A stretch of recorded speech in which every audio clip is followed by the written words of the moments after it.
Good evening friends, I am Anita Kumari. Welcome to history classes. कल का topic था लेखन कला और शहरी जीवन। एनसीईआरटी बुक 11th क्लास का चैप्टर 2 से स्टार्ट कर दी हूँ और आज उसी के आगे से मैं बताऊँगी। उससे पहले कि मैं एक इम्पोर्टेंट क्वेश्चन इसी चैप्टर से बताऊँगी। और इम्पोर्टेंट क्वेश्चन कल मैं इसी चैप्टर से एक ठो बताई थी कि मेसोपोटामिया कौन से नदी के बीचों में स्थित है। तो दजला और फरात आंसर होगा। और आज फिर इसी चैप्टर से एक क्वेश्चन बताने जा रही हूँ। इसी चैप्टर से जो चैप्टर कल मैं पढ़ाई थी उसी से एक इम्पोर्टेंट क्वेश्चन 112 नंबर का क्वेश्चन है। पहले क्वेश्चन दिखाऊंगी, उसके बाद आंसर दिखाऊंगी। देखिए, मेसोपोटामिया यूरोपीय लोगों के लिए क्यों महत्वपूर्ण था। ए में है इसका ओल्ड टेस्टामेंट, बी में है मेंगरा काटा में इसका संदर्भ है, सी में यह भारत के व्यापार मार्ग पर स्थित था, डी में है उपरितु में से एक से अधिक, और ई में है उपरितु में से कोई नहीं। तो इसका आंसर हो जाएगा इसका ओल्ड टेस्टामेंट। अब मैं आंसर दिखाती हूँ। पेज नंबर पहले ही बता दी हूँ और टॉपिक का नाम भी बता दी हूँ, लेखन कला और शहरी जीवन से। देखिए पेज नंबर 29 में है 112 नंबर का क्वेश्चन। यूरोप वासियों के लिए मेसोपोटामिया इसलिए महत्वपूर्ण था क्योंकि बाइबल के प्रथम भाग ओल्ड टेस्टामेंट में इसका उल्लेख कई संदर्भों में किया गया था। क्वेश्चन में क्या पूछा था, मेसोपोटामिया यूरोपीय लोगों के लिए क्यों महत्वपूर्ण था। उसके बाद आंसर क्या था, ओल्ड टेस्टामेंट। देखिए मैं फिर से दिखा देती हूँ आप लोग को। देखिए दिखा देती हूँ। देखिए इसका ओल्ड टेस्टामेंट आंसर होगा मेसोपोटामिया यूरोपीय लोगों के लिए क्यों महत्वपूर्ण था। तो महत्वपूर्ण क्यों था, क्योंकि इसका ओल्ड टेस्टामेंट आंसर होगा। देखिए ओल्ड टेस्टामेंट। तो चलिए इस चैप्टर से 2 ठो इम्पोर्टेंट क्वेश्चन आप लोग को बता दी हूँ। उम्मीद है कि ये क्वेश्चन आप लोग को बहुत अच्छा लगा होगा और ये भी पता चला होगा कि क्वेश्चन कहाँ से पूछा जाता है मेरे द्वारा।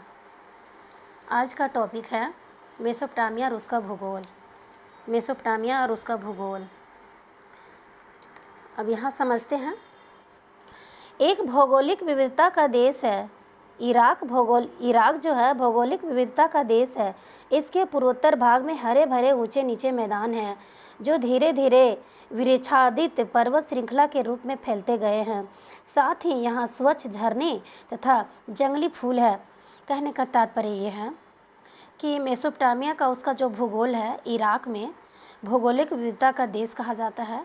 और इसका जो पूर्वोत्तर भाग है उसमें क्या है, हरे भरे ऊंचे नीचे मैदान है। किसके पूर्वोत्तर, मेसोपोटामिया के पूर्वोत्तर भाग में हरे भरे ऊंचे नीचे मैदान है और धीरे धीरे वृक्षादित पर्वत श्रृंखला के रूप में फैलते हैं। अब यहाँ एक वर्ड आया है वृक्षादित और पर्वत श्रृंखला। इसका अर्थ क्या होता है, वृक्षादित पर्वत श्रृंखला का अर्थ होता है पहाड़ों की एक श्रृंखला होती है और श्रृंखला में जिसमें कई पेड़ लगे हुए होते हैं, उसे वृक्षादित का पर्वत के नाम से जाना जाता है। मतलब क्या है कि वृक्षादित पर्वत जो है एक श्रृंखला होता है, पहाड़ों की एक श्रृंखला होता है। क्या होता है, पहाड़ों की श्रृंखला होता है जिसमें कई पेड़ लगे होते हैं, उसे हम क्या कहेंगे, वृक्षादित पर्वत श्रृंखला कहेंगे। उसके बाद यहाँ पे स्वच्छ झरने भी हैं और जंगली फूल भी है। यहाँ अच्छी फसल भी के लिए भी पर्याप्त वर्षा होती है।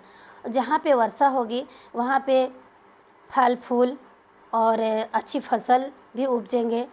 और यहाँ 7000 से 6000 ईस्वी पूर्व के बीच खेती शुरू हो गई थी। मेसोपोटामिया में कब से खेती स्टार्ट हुई थी, तो 7000 से 6000 ईस्वी पूर्व के बीच हो गई थी। उत्तर में ऊंची भूमि है जहाँ स्टेपी घास के मैदान है।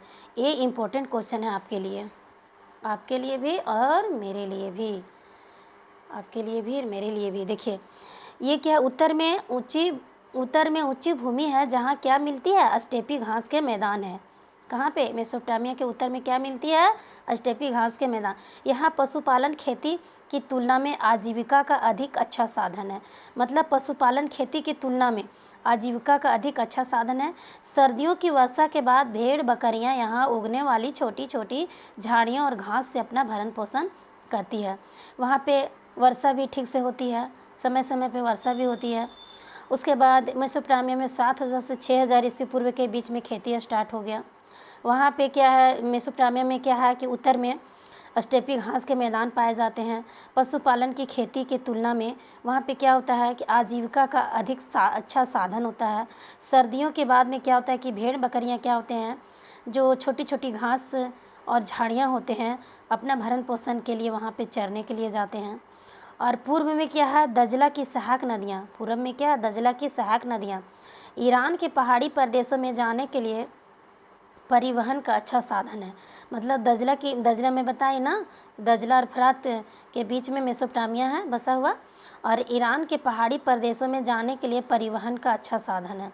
दक्षिणी भाग एक रेगिस्तान है और यही वह स्थान है जहाँ सबसे पहले नगर नहरों, मतलब कि दक्षिणी भाग, क्या दक्षिणी भाग रेगिस्तान है और यही वह स्थान है जहाँ सबसे पहले सबसे पहले नगरों और लेखन प्रणाली का प्रादुर्भाव हुआ था।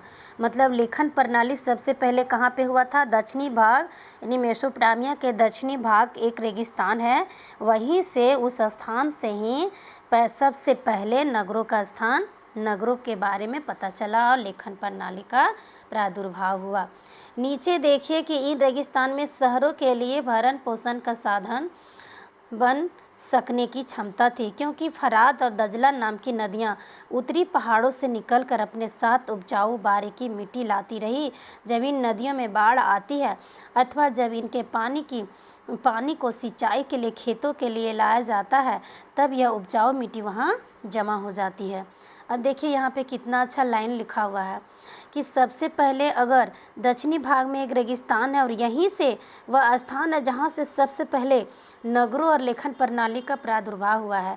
हो सकता है आप लोग के लिए एग्ज़ाम में पूछते हैं, TRF और BPSC में, बिहार का एग्ज़ाम में, या फिर JTET में भी पूछ सकता है, ज्योग्राफी में भी ये क्वेश्चन डाल सकता है कि वह कौन सा भाग है जो सबसे पहले नगरों और लेखन प्रणाली का प्रादुर्भाव हुआ था।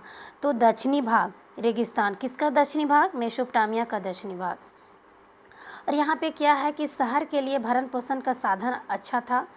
और फरात और दजला जो है, मेसोपोटामिया जो दो नदियों के बीच में बसा हुआ है, दजला और फरात नाम की नदियाँ जो है वो उत्तरी पहाड़ों से निकलकर अपने साथ क्या करते हैं, वो उपजाऊ बारीकी मिट्टी लाते हैं। और जब इन नदियों में, दजला और फरात नदियों में जब बाढ़ आती है तो क्या होता है, बाढ़ आती है तो वहाँ पे बाढ़ आने के बाद वो पानी जो होता है सिंचाई के लिए खेतों के लिए जाया जाता है। मतलब सिंचाई के लिए बाढ़ आने के बाद जब वहाँ पे जब बाढ़ है थोड़ा सा मीडियम में हो जाता है तो नदी में पानी रहता है, तो उससे क्या करता है कि वहाँ से सिंचाई के लिए अपना ये प्रयोग करते हैं, जो खेती करते हैं उनके लिए। उसके बाद क्या होता है कि उपजाऊ मिट्टी वहाँ जमा हो जाते हैं। कहाँ पे जमा हो जाते हैं, मेसोपोटामिया के वहाँ पे दजला फरात नदियों के अगल बगल में क्या होने लगता है, मिट्टी, वहाँ पे उपजाऊ मिट्टी वहाँ जमा होने लगते हैं। और उसके बाद यहाँ पे क्या है, उसका आगे देखिए, उसके आगे ऐसा मरुस्थल यहाँ दिख रहा है। अब देखिए फरात नदी जो है रेगिस्तान में प्रवेश करने के बाद कई धाराओं में बढ़कर बहने लगती है। फरात, अब देखिए ये भी क्वेश्चन बन सकता है कि मेसोपोटामिया की कौन सी नदी है